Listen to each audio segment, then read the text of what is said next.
Welcome to the Parenting Coach Podcast with Crystal. Over 7 years ago, I felt like I was stuck in this cycle of yelling and reactivity in my parenting that I did not want to be in, but I didn't know how to get out of. I knew how I wanted to parent pretty much exactly, and I'd spent hours reading books, but not finding a way to show up how I wanted to. That's when I started to turn inwards. My own inward journey was what my family needed. As I changed, everything around me changed. My kids' meltdowns decreased by 90% or more with no medications or therapy. I stopped yelling, sibling fighting became almost entirely non-existent, and I found that this change flowed into other areas of my life too. My intuition increased. I started to run my life and business in a very different way. If this sounds like something you want to, I can help. Join me each week as I share my journey, including the laughter, fun, hard times, and tears. Tune in for support, guidance, and fun conversations with my favorite experts, and really anything else that interests me too. Episode 5, Breathing Belief into Our Kids. What we believe, we become. Have you ever taken an inventory on what beliefs you hold for your kids and how they are becoming exactly what you believe? If you want to parent more intentionally and breathe amazing beliefs into your kids, tune into this tender episode where I share my own parenting struggles and my plan is to turn them around. And I promise this plan will work. In today's episode, how I came across my children's belief and the shock that came as I recognized my own beliefs in them, how our beliefs of our children, what we think and say about them, manifest in them, how to be the gardener who cultivates the garden instead of controlling it, how to manifest belief in our children who then become calm, confident humans that we love to be around, even if it doesn't seem true yet. Breathing belief into our kids. Today's episode is tender, it's near to my heart, and it might be one of the most excited I've been for a podcast episode in a while. It's something that's come together just over the last couple of weeks, ideas that I've had and quotes that I've read, and something that really needs to be shared. And I strongly encourage you that as you listen to this episode, if you feel like there's someone in your life that needs to hear this episode, please share it with them as well. You'll hear why as we go through this episode, but it is potent, it is powerful, and it is a message that is necessary and needed today that is not being spoken about very often. So breathing belief into our kids, what does that mean? I'm going to share a couple stories with you. One's a little more negative about myself and one's a little bit more positive. We'll start with the negative first. We are moving. We're in the process of moving. So we've moved into this house, but we're also just remodeling the whole thing, which just involves a lot of moving from one room to another room while we renovate it, moving stuff from our storage unit into our house once we get a room set up. So one of my teenagers was off on a little camp for a few days. And as he was off on a camp for a few days, I said, we really need to move all of this stuff into your room. Can you do that before you go? And he didn't. And so I said, okay, I'm gonna have to do this while you're gone. And he said, that's fine. All my stuff's over there. Just put it on a pile on the floor. So I'm collecting all of his things. He has lots and lots of papers. I'm sorting through all these papers to get them in a stack. And my kids go to a lot of programs around life coaching, emotional stuff, leadership, entrepreneurship. They have a lot of the same similar interests that I have. And so they had both of my teenagers had just been a part of a program locally here recently that was teaching things like leadership skills and emotional stuff. And I noticed on this paper that ended up being at the top of this pile that there was a list of beliefs that my son had about himself. And there was a negative side and there was a positive side. And you were supposed to fill out these positive affirmations so you could practice them. He had not done that, but I saw the beliefs on the negative side there. And I'm sharing this with you now. I talked to my son about this and I talked to him about this whole story and he gave me permission to share this with you. So on the negative side of beliefs, the beliefs that he had about himself, there was only 3. They were, I am lazy, I am not productive, and I don't get enough done. Something like that. I procrastinate too much, something along those lines. And as my eyes flitted across the paper and I read those, the thought strongly came to my mind. These are your beliefs, not his.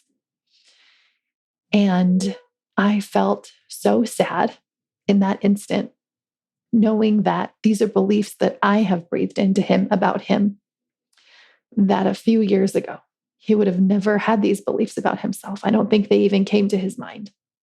But these are the things that I most worry about for him, that I most bother him about, that I most nag him about, that we have a lot of conversations about. And as I read them, I knew that they were my beliefs.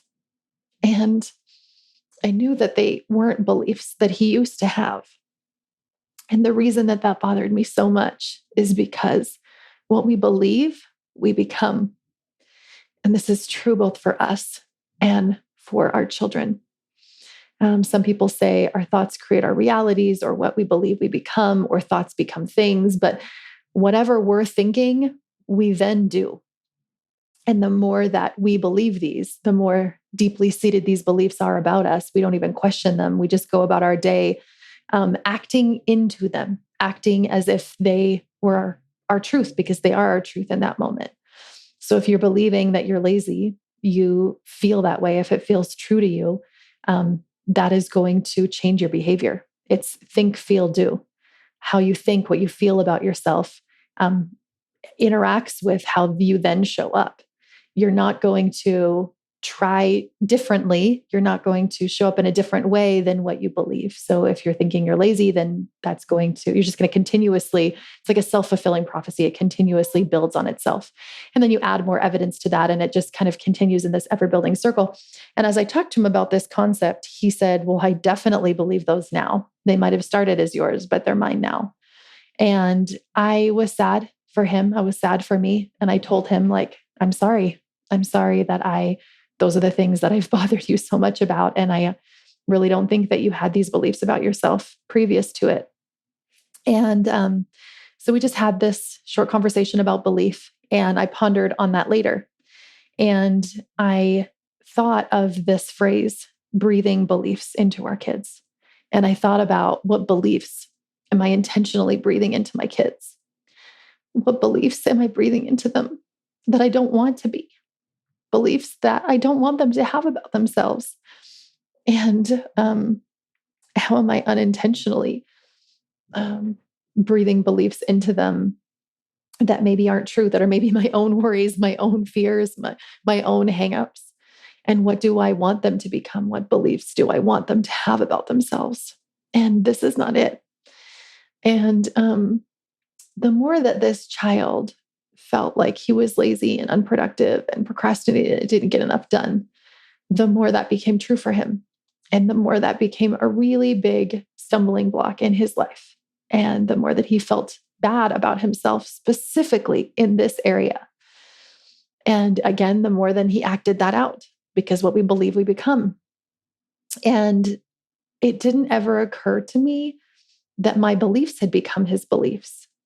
And it didn't occur to me that these were beliefs that I had so strongly about him until I started pondering on all of this. And I don't tell you this story to shame you or to feel like you have another thing on your plate that you have to do or worry about, but to hopefully empower you in that when we bring things to light and we shine light on things that we didn't know were there, that is when we get to change them.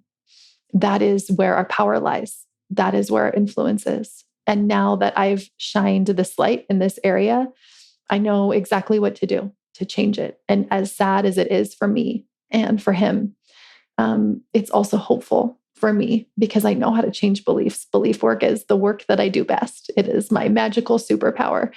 And I know exactly what to do to change this around. And I plan on doing it. So there's my sad story. I will tell you a happy story.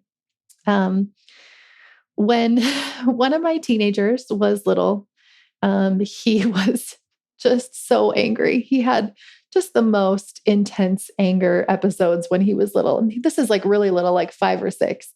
And I remember this is back when I did not do conscious attachment-based parenting. And I had given him a timeout in his room, and he was punching and kicking and yelling at the door.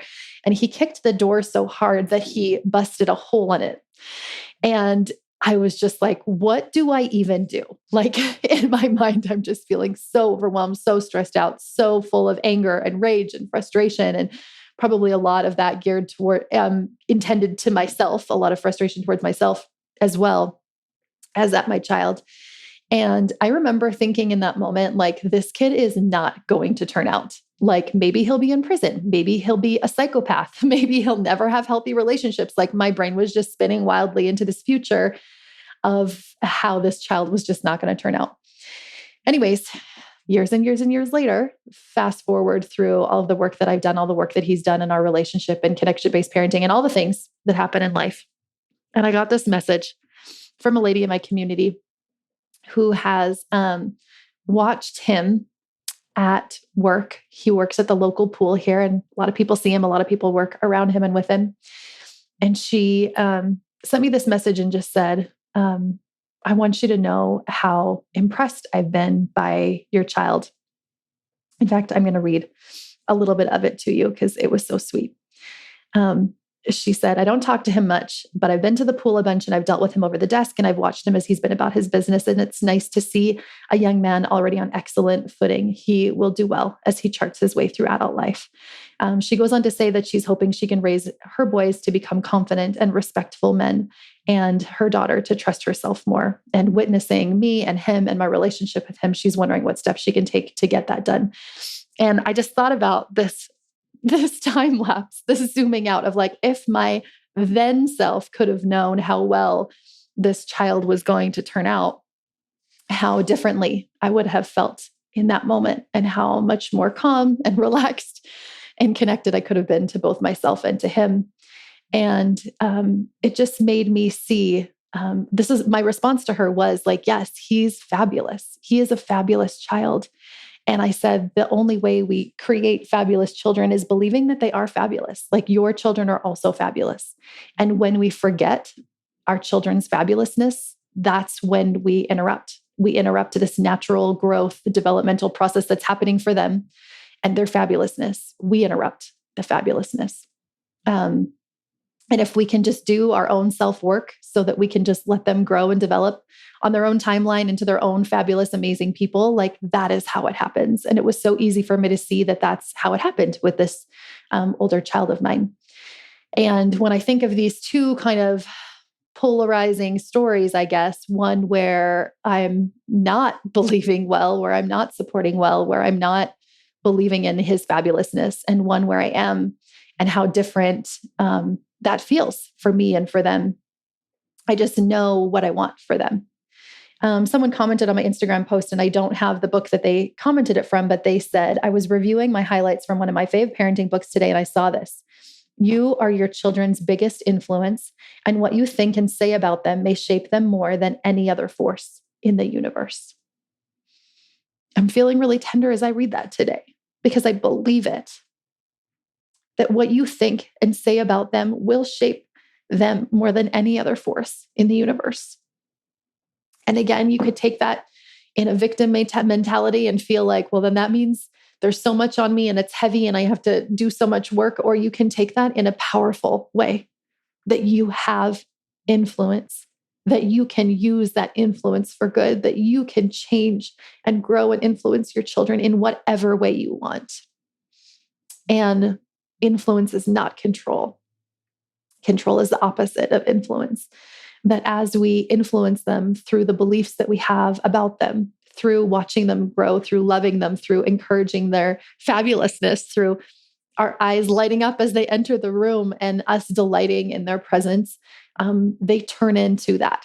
They feel that from us. They feel our trust. They feel our belief in them. There's been so many experiences with my kids where I've realized that I just need to trust them. I just need to believe them. I just need to know that they're on their own path and that this is where they are. And the more trust and belief I can have of them and of their journey, the better it is, the better I feel about it, and the better it turns out. So I'm going to share a little metaphor. I shared this with a client this week.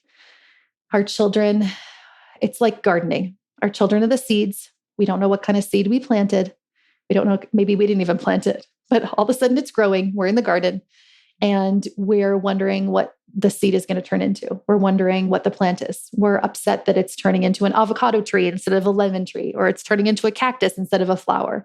Or maybe it is a flower and it's not growing as fast as we want to. And we sit there wondering, like, why is it taking so long? We're really impatient. We try to rip the blooms out like before they're even ready. That is control.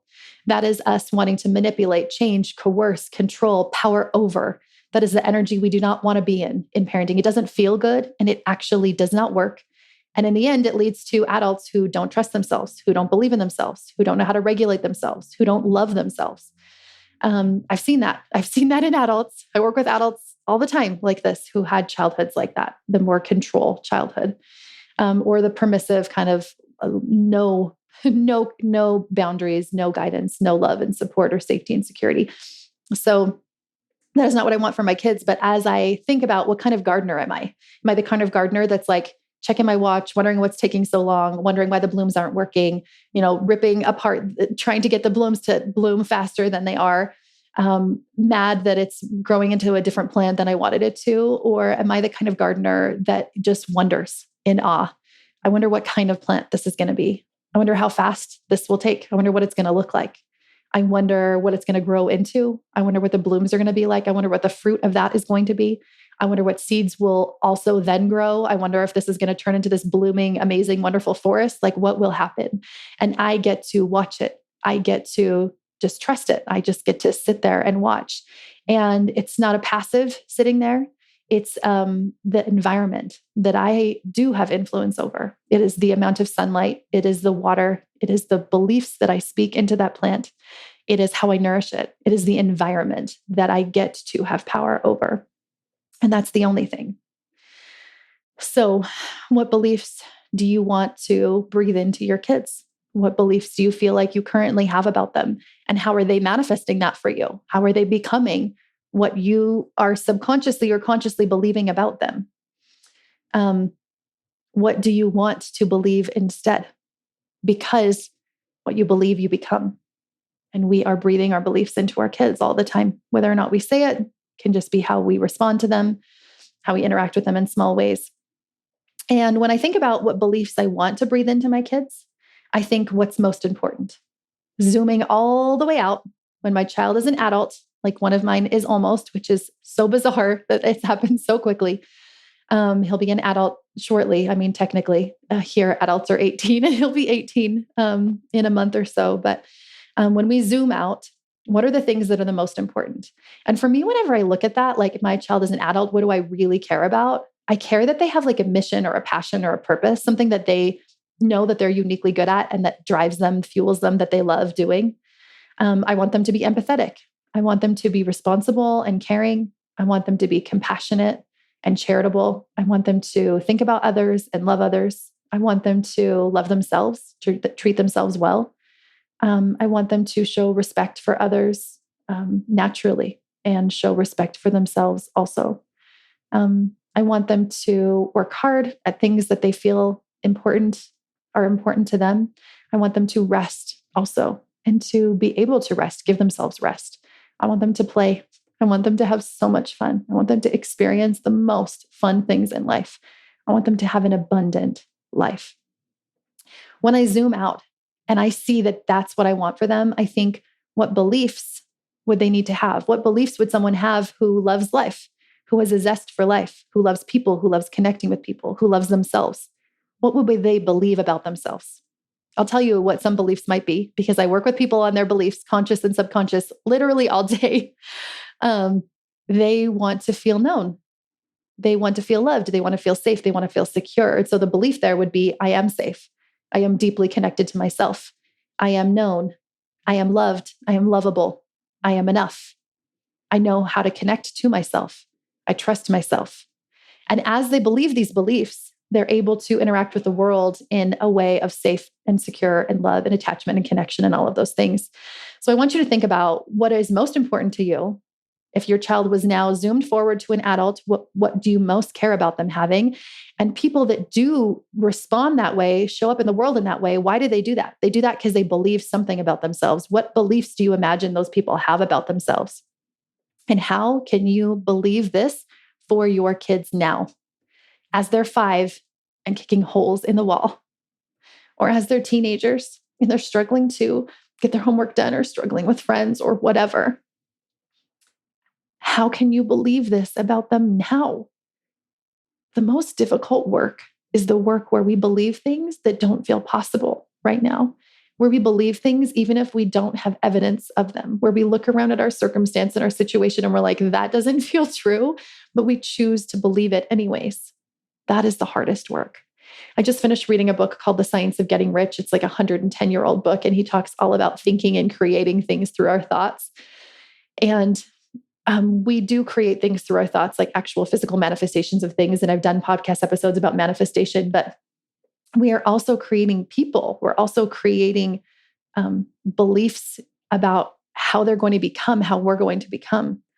And so how can I choose to believe something that I don't have any evidence for just because I know that that's what's most important? If I'm believing that my child is lazy or that they're not good with friends or that they're depressed or that they are struggling or that they're having a really hard time, and I'm focusing on all of that for them, how am I manifesting that also?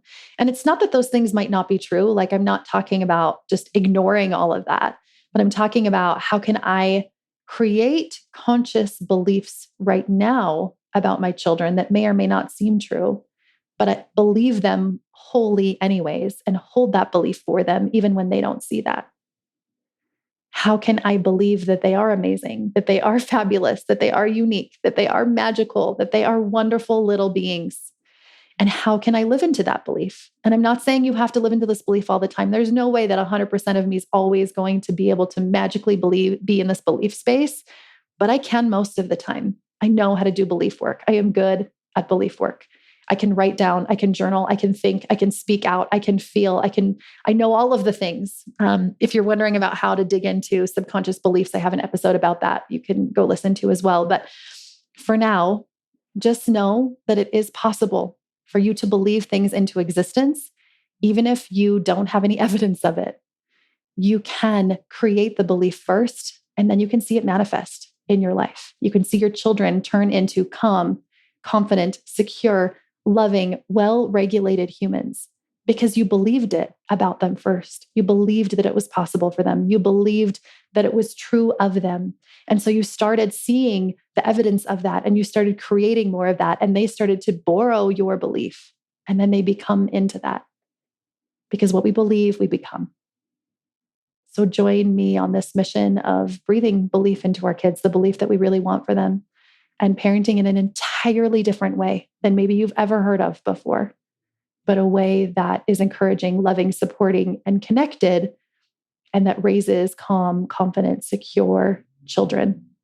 And no, you don't have to do this perfectly. Don't worry. I don't either. I just told you all these stories, so you probably know that now. Just notice consciously, what beliefs am I breathing into them now? And what beliefs do I want to have? And start there with your work. Thanks for listening, and we'll see you next time. If you enjoyed this episode as much as I did, I would love for you to help spread the word by getting this message of support and guidance out to as many people as possible. So text it to your best friend or tag me on Instagram and share it. Leave a review, rate it, subscribe it, or follow on your favorite platform. Send me a DM on IG letting me know which parts have impacted you or what you'd like to see on future episodes. We'll see you next week.